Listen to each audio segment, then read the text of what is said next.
2, 3. Kamu duduk di situ atau di sini? Aku duduk di sini aja deh. Oke, aku duduk di sini ya. Iya. Kamu naik apa ke sini abis dari kampus ya? Tadi berapa kelas? Tadi cuma 2 kelas. Cuma 2 kelas? Berarti dari jam berapa tuh? Dari pagi, dari jam 7 sampai jam 11 lah. Oh, siang juga ya? Terus di sini tadi naik apa? Biasa naik Gojek. Naik Gojek. Terus gimana perasaannya hari ini? Nah ya gitu deh, rasanya kayak campur aduk. Campur aduk gimana tuh? Kayak ada capek, tapi seneng, tapi ya gimana ya, mau capek kayaknya kebanyakan. Oh gitu. Sebelumnya kamu udah pernah konseling belum? Sebelumnya belum sih. Oh belum. Berarti aku jelasin dulu ya. Jadi konseling itu proses komunikasi 2 orang antara konselor sama klien yang tujuannya itu untuk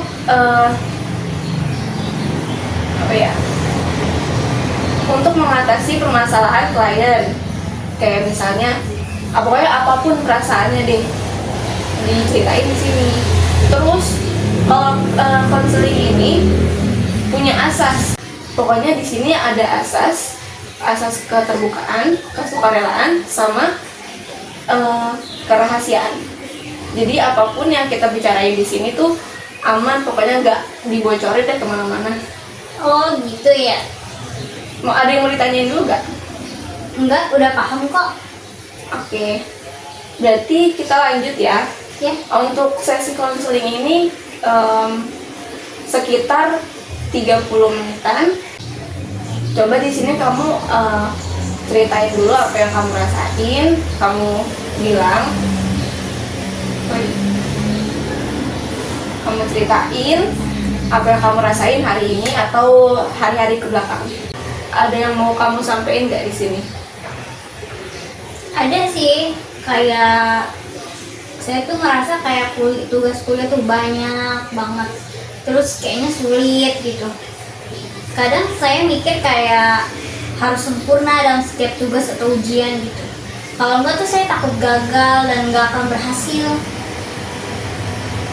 Oke, makasih ya udah terbuka. Nah, dari pikiran itu tuh aku pengen ngajak kamu mengenali nih, apakah pikiran tersebut pikiran rasional atau irasional. Misalnya, apakah benar nih kamu harus selalu sempurna dalam setiap ujian? Kalau dipikir-pikir kayaknya nggak harus sempurna sih, cuma mungkin saya takut gagal kali ya. Itu wajar sih. Sekarang nih kita lihat gimana pikiran harus sempurna itu atau takut gagal itu mempengaruhi perasaan dan tindakan kamu sehari-hari. Saya jadi sering cemas, takut, terus kadang-kadang kayak malah nunda-nunda pekerjaan, mengerjakan tugas gitu, karena merasa kayaknya gak yakin gitu bisa ngelakuin dengan benar gitu.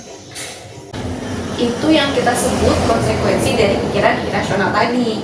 Nah, sekarang apakah benar kegagalan dalam satu tugas yang berarti kamu itu gagal selamanya? Nggak juga sih, tapi rasanya kayaknya sulit untuk tidak merasa kayak gitu.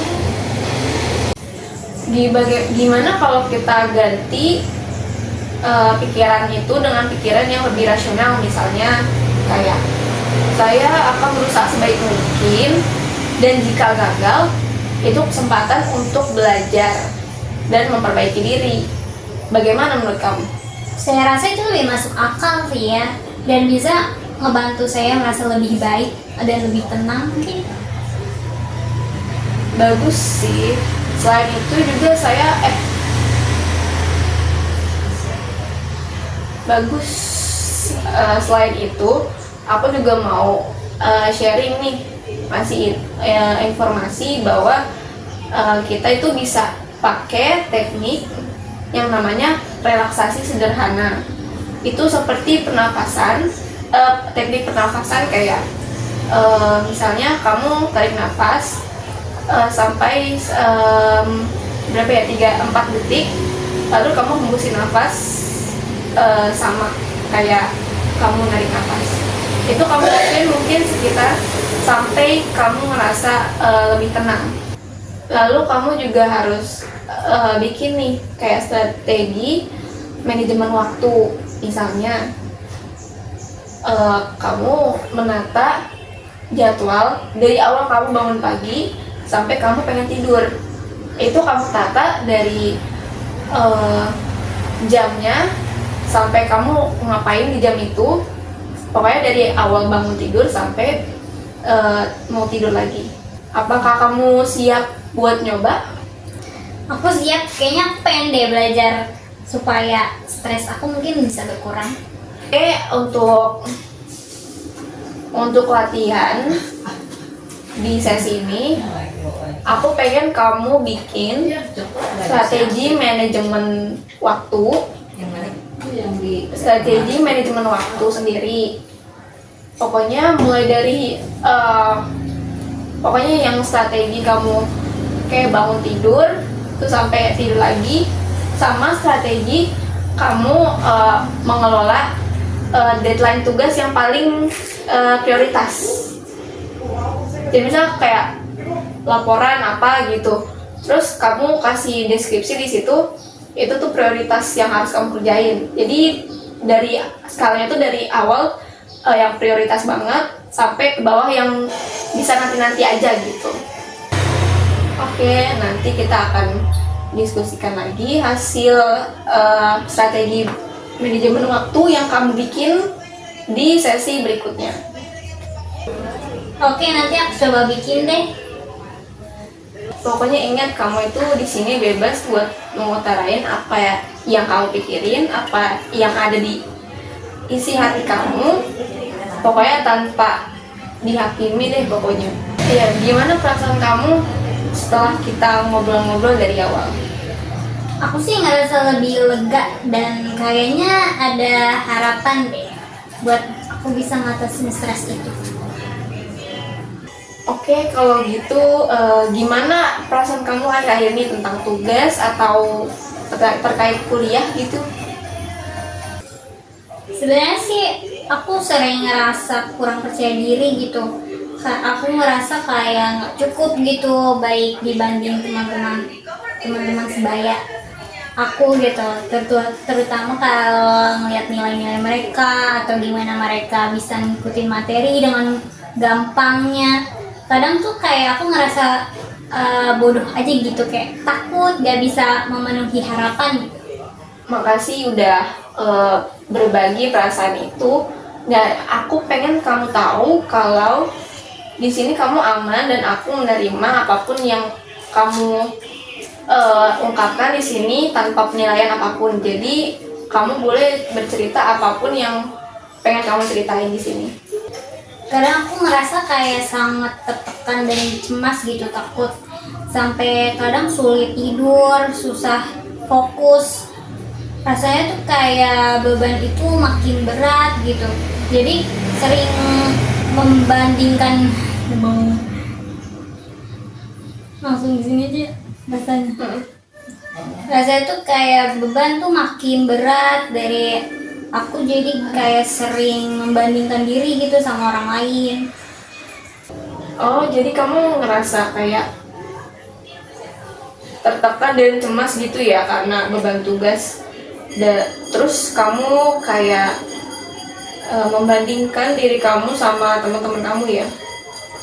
Iya, aku juga takut kalau misalnya akhirnya aku malah jadi gagal terus jadi mengecewakan yang lain. Itu perasaan yang sulit ya. Tapi aku percaya kamu tuh punya potensi yang mungkin kamu tuh belum lihat atau kamu belum tahu gitu. Gimana kalau kita kayak sama-sama nyari tahu nih, pokoknya agar kamu tuh bisa membangun rasa percaya diri kamu dari awal. Mau kan? Aku pengen sih, tapi kayak bingung gitu mulai dari mananya. Gak apa-apa, kita bisa mulai dari langkah kecil. Misalnya kayak kamu coba nih fokus sama usaha sama proses yang kamu jalani nih dalam hal belajar. Tapi bukan soal hasilnya, tapi kamu lihat adalah prosesnya.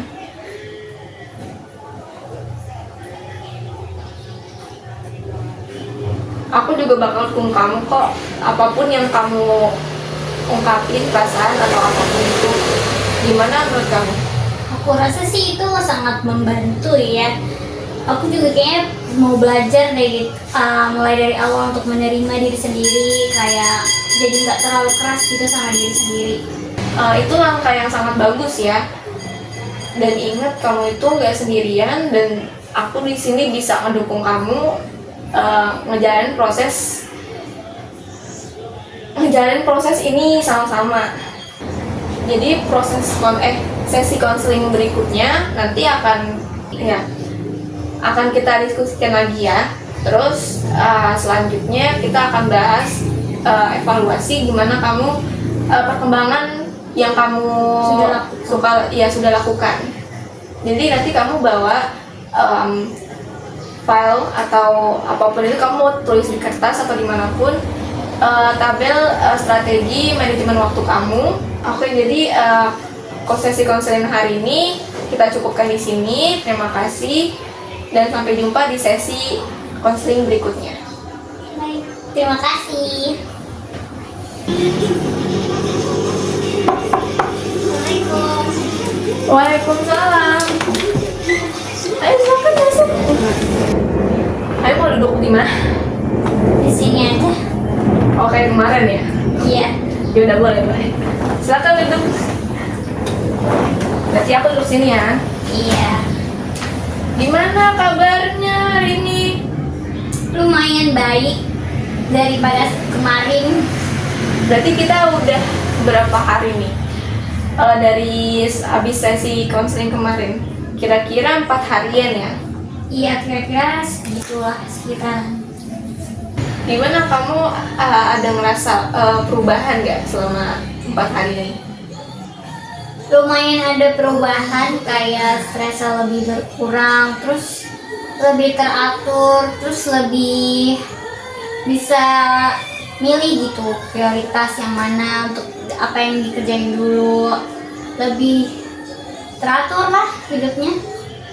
Terus terkait rasa stres kamu itu berarti sangat berkurang. Ya, sangat berkurang.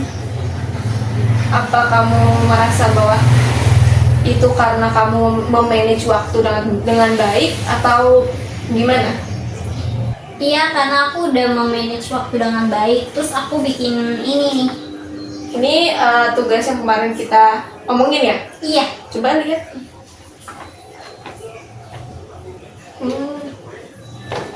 Terus dari strategi yang kamu bikin ini, apa kamu ngerasa ini bikin kamu jadi lebih baik? Iya, aku ngerasa lebih baik dan lebih teratur sih. Terus untuk strategi ini itu ya apa?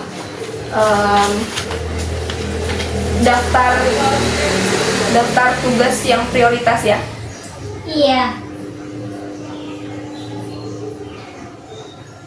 Oke, di sini kamu ngerasa ini udah paling prioritas di atas ini. Iya. Terus paling bawah kamu urutin yang paling kamu bisa nanti-nantiin. Iya. Terus dari sejauh ini ya, sekarang kamu udah bikin jadwal. Sejauh ini apa yang kamu rasa kayaknya ada yang kurang deh gitu? Kayaknya cukup, karena kita kayaknya nggak bisa terlalu cepet banget untuk berubah, nggak sih, pelan-pelan. Iya benar sih, benar. Tapi paling nggak perlahan-lahan, langkah demi langkah kita bisa ya mungkin berubah jadi lebih baik lah setiap harinya. Iya, setuju. Kalau untuk perasaan kamu yang kemarin kita bahas, yang apa sih? Perasaan ketidakpercayaan diri kamu gimana? Udah berkurang? Berkurang sih rasa percaya diri, karena tiap orang itu kan beda-beda ya, nggak sama, nggak selalunya sama. jalannya nggak selalu sama, pasti ada aja kan struggle-struggle-nya tiap orang. Terus aku juga mikir kayaknya kalau sekali gagal nggak selamanya gagal, pasti akan ada berhasilnya. Mungkin kegagalan itu bisa jadi pelajaran untuk berikutnya. Oh gitu, jadi kamu sudah berpikir seperti itu ya, nggak kayak yang kemarin. Terus kamu dari pikiran itu ngebikin kamu stres lagi nggak? Nggak sih, nggak jadi stres karena ya udahlah. Capek gak sih kalau dibawa stres, bawa santai aja gak sih? Iya benar sih, kita apapun itu harus dibikin santai. Karena kalau dibikin stres ya begitu deh pokoknya. Tapi sejauh ini berarti perubahan yang kamu rasain itu ke arah yang positif ya? Iya, itu perubahan yang positif sih di diri aku. Berarti bagus kalau gitu. Berarti aku simpulin kalau kamu udah bisa memanage waktu dan kamu sudah berkurang nih stresnya kan terkait tugas-tugas atau tentang kuliah lah gitu. Terus terkait apa merasa insecure kamu, berarti kamu udah mulai kayak berpikir kalau orang-orang itu ya beda-beda, dan kalau kamu gagal itu bukan berarti kamu gagal terus. Berarti sampai sini mungkin kita tidak ada pertemuan lanjutan lagi. Tapi kalau kamu punya masalah atau kamu butuh seseorang, kamu bisa datang ke aku dan kita kembali melakukan sesi konseling lagi. Jadi terima kasih ya sudah bercerita dan mau mengikuti sesi konseling dari awal sampai akhir. Terima kasih ya. Iya, aku juga terima kasih. Aku jadi lebih baik, lebih lega lagi, lebih tenang lagi. Ya, terima kasih banyak ya. Ayo aku anterin ke depan. Ya. Yo.